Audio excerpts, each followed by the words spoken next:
नमस्कार, बहुत स्वागत है आपका ज्ञान परंपरा के एक नए वीडियो में। आज हम अध्ययन करेंगे छत्रपति शाहू जी महाराज विश्वविद्यालय के बीएड सिलेबस के paper first development of education system in India की थर्ड यूनिट के बारे में। यह यूनिट स्वाधीनता के बाद भारत में शिक्षा के क्षेत्र में किए गए प्रयासों से संबंधित है। सबसे पहले हम जान लेते हैं कि इस यूनिट में है क्या क्या। सबसे पहले आपको पढ़ना होगा विश्वविद्यालय शिक्षा आयोग, जिसे डॉक्टर राधाकृष्णन कमीशन भी कहा जाता है। उसके बाद आपको माध्यमिक शिक्षा आयोग अर्थात मुदालियर कमीशन, राष्ट्रीय शिक्षा आयोग यानी कोठारी कमीशन, राष्ट्रीय शिक्षा की नीति 1986 और राष्ट्रीय पाठ्यचर्या की रूपरेखा 2005 के बारे में इस यूनिट में अध्ययन करना है। अब थोड़ा सा समझ लेते हैं आयोग और नीति में क्या अंतर है। आयोग कुछ सदस्यों का एक समूह होता है जिसे सरकार द्वारा अब उससे संबंधित क्षेत्र के बारे में सिफारिशों के लिए नियुक्त किया जाता है। वे अनुसंधान और अध्ययन के आधार पर अपनी सिफारिशें सरकार के समक्ष प्रस्तुत करते हैं, जिसको मानने अथवा ना मानने के लिए सरकार बाध्य नहीं होती। और सरकार ऐसा भी कर सकती है कि कुछ बातों को माने और कुछ बातों को ना माने। जबकि जो नीति है, जैसे नाम लिया गया राष्ट्रीय शिक्षा की नीति 1986 या अभी जो शिक्षा नीति आई है, वो सरकार द्वारा निर्धारित नियम होते हैं जिन्हें पूरी तरह लागू करने के लिए स्वीकार कर लिया जाता है। तो हमें यहाँ पर कुछ कमीशन पढ़ने हैं और नीति पढ़नी है। सबसे पहले बात करते हैं कि हमको पढ़ना है, अगर आयोग पढ़ना है तो हमें क्या क्या पढ़ना होगा।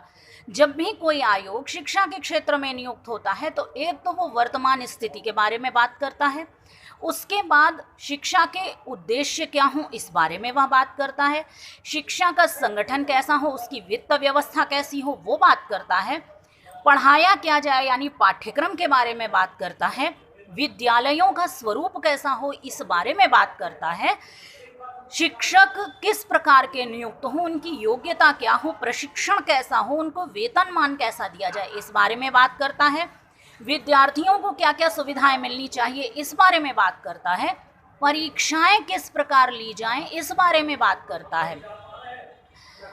इस प्रकार शिक्षा, जिस भी शिक्षा के क्षेत्र से जुड़ा हुआ आयोग होता है उस शिक्षा पर वह विस्तृत प्रकाश डालता है कि आयोग के सदस्यों के विचार के आधार पर, उनके द्वारा किए गए अनुसंधानों व अध्ययन के आधार पर ये प्रतिवेदन आयोग के सदस्य प्रस्तुत करते हैं कि शिक्षा का स्वरूप कैसा होना चाहिए।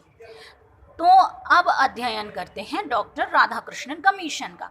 विश्वविद्यालय शिक्षा आयोग भारत का पहला शिक्षा आयोग है जो कि उच्च शिक्षा के लिए नियुक्त किया गया था। इन्होंने उच्च शिक्षा के उद्देश्य निर्धारित किए। तो शॉर्ट क्वेश्चन यहाँ बनने की संभावना बनती है कि राधाकृष्णन कमीशन ने उच्च शिक्षा के कौन से उद्देश्य निर्धारित किए थे। उसके बाद एक इम्पॉर्टेंट दूसरा पॉइंट बनता है कि इन्होंने शिक्षा के संगठन के बारे में क्या बात कही। इन्होंने कहा कि उच्च शिक्षा को स्नातक, स्नातकोत्तर तथा अनुसंधान के 3 स्तरों में विभाजित करना चाहिए तथा अगर हम पाठ्य विषयों की दृष्टि से देखें तो कला, विज्ञान एवं व्यावसायिक तकनीकी के आधार पर 3 भागों में हमें अपने इन विषयों को विभाजित करना चाहिए। ये बातें मानी गई, आज भी ये चीज़ चल रही है भारतवर्ष में। ये बहुत इंपॉर्टेंट पॉइंट है और यहाँ से शॉर्ट क्वेश्चन हो सकता है। इसके बाद इन्होंने भी शिक्षकों के बारे में, शिक्षार्थियों के बारे में बातें कही। इन्होंने एजुकेशनल रिफॉर्म्स की बात कही, एग्जामिनेशन रिफॉर्म्स की बात कही, परीक्षा में सुधारों की बात कही। तो परीक्षा के सुधारों पर इन्होंने क्या क्या सिफारिशें की इस पर भी एक शॉर्ट क्वेश्चन बनता है। इसके अलावा आयोग जो हैं वो स्त्री शिक्षा, धार्मिक शिक्षा आदि पर भी विचार व्यक्त कर सकते हैं। तो इन्होंने उच्च शिक्षा में स्त्री शिक्षा और धार्मिक शिक्षा पर विचार व्यक्त किए हैं। यहाँ भी इस पर एक शॉर्ट क्वेश्चन बनता है, आप उसका अध्ययन करें तो आपके लिए अच्छा रहेगा। और फिर एक प्रश्न जो लॉन्ग के रूप में आ सकता है कि आप विश्वविद्यालय शिक्षा आयोग के गुण दोषों का विवेचन कीजिए। अब बात कर लेते हैं माध्यमिक शिक्षा आयोग या मुदालियर कमीशन की। डॉक्टर लक्ष्मण स्वामी मुदालियर की अध्यक्षता में नियुक्त होने के कारण इस आयोग को मुदालियर कमीशन कहा जाता है। ये माध्यमिक शिक्षा से जुड़ा हुआ है। इस आयोग की खास बात है कि पहले इस आयोग ने तत्कालीन शिक्षा व्यवस्था के दोषों को बताया और उसके बाद इन्होंने माध्यमिक शिक्षा से जुड़े हुए अपने विचार प्रस्तुत किए। इन्होंने भी उद्देश्य दिए, तो उद्देश्यों के आधार पर भी शॉर्ट क्वेश्चन आ सकता है। आप शॉर्ट क्वेश्चन ये भी आ सकता है कि माध्यमिक शिक्षा आयोग ने कौन कौन से दोष बताए जो तत्कालीन शिक्षा में प्रचलित थे।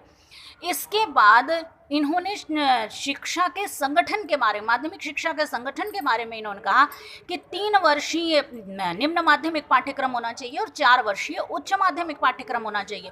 लेकिन इन्होंने एक बात ये भी कही कि जो 11वीं 12वीं कक्षा उसमें 11वीं को बेसिक से जोड़ दिया जाए और 12वीं को डिग्री से जोड़ दिया जाए, और इस प्रकार डिग्री कोर्स जो है वो 3 वर्ष का होना चाहिए। यहीं पर इनकी विरोधाभासी बात सामने आती है और यहाँ आलोचना का एक बिंदु बनता है। उसके अलावा शिक्षक प्रशिक्षण या जो माध्यमिक शिक्षा के शिक्षक हैं उनके बारे में भी इन्होंने विस्तार से विवेचन प्रस्तुत किया, इन्होंने विस्तार से सिफारिशें की। इस पर एक अलग से शॉर्ट क्वेश्चन आता है। बहुउद्देशीय स्कूल खोलने की बात कही, बहुत इंपॉर्टेंट बात थी। पॉलिटेक्निक स्कूल्स इसी के बेस पर खोले गए और इस आयोग से भी संबंधित गुण दोष विवेचन पर प्रश्न आने की संभावना बनती है। इसके बाद आता है राष्ट्रीय शिक्षा आयोग या कोठारी कमीशन। कोठारी कमीशन ऐसा शिक्षा आयोग था जिसने निम्न प्राथमिक से लेकर उच्च शिक्षा तक की शिक्षा पर अपने विचार प्रस्तुत किए। इन्होंने अपना जो प्रतिवेदन प्रस्तुत किया उसमें पंचमुखी कार्यक्रम प्रस्तुत किया। इस पर भी शॉर्ट क्वेश्चन आने की संभावना बनती है। त्रिभाषा फॉर्मूला कोठारी कमीशन की बहुत बड़ी देन है, इस पर भी एक शॉर्ट क्वेश्चन आता है। इसके अलावा कोठारी कमीशन जो मैंने पीछे के आयोगों के लिए बिंदु बताया कि उद्देश्य क्या बताए, पाठ्यक्रम क्या बताया, शिक्षकों को कैसे होना चाहिए, विद्यालय कैसे खोले जाएं और परीक्षाएं कैसी ली जाएं, इस सब पर उन्होंने अपने विचार व्यक्त किए। इस पर लॉन्ग क्वेश्चन आने की संभावना बहुत बनती है क्योंकि कोठारी कमीशन ने बहुत विस्तृत अपनी रिपोर्ट प्रस्तुत की थी। अब आती है राष्ट्रीय शिक्षा की नीति 1986। इस समय श्री राजीव गांधी प्रधानमंत्री थे, तो उन्होंने कोई नया आयोग नियुक्त नहीं किया बल्कि सीधे सीधे एक सर्वेक्षण कराया और फिर नई शिक्षा नीति घोषित की। इस शिक्षा नीति ने भारत की शिक्षा में बहुत बड़े बदलाव किए। इन्होंने पूर्व प्राथमिक शिक्षा की व्यवस्था की भी बात कही, बहुत इंपॉर्टेंट पॉइंट है जो आज ECCE की बात हो रही है। राष्ट्रीय शिक्षा नीति में कहा गया था कि पूर्व प्राथमिक बाल्यावस्था देखभाल और शिक्षा की व्यवस्था होनी चाहिए। इन्होंने यही कहा, राष्ट्रीय शिक्षा नीति में ही ये बात भी आई थी कि ऑपरेशन ब्लैक बोर्ड की शुरुआत हो। राष्ट्रीय शिक्षा नीति में ही नवोदय विद्यालयों की स्थापना माध्यमिक स्तर पर की जाए, इसकी बात हुई थी।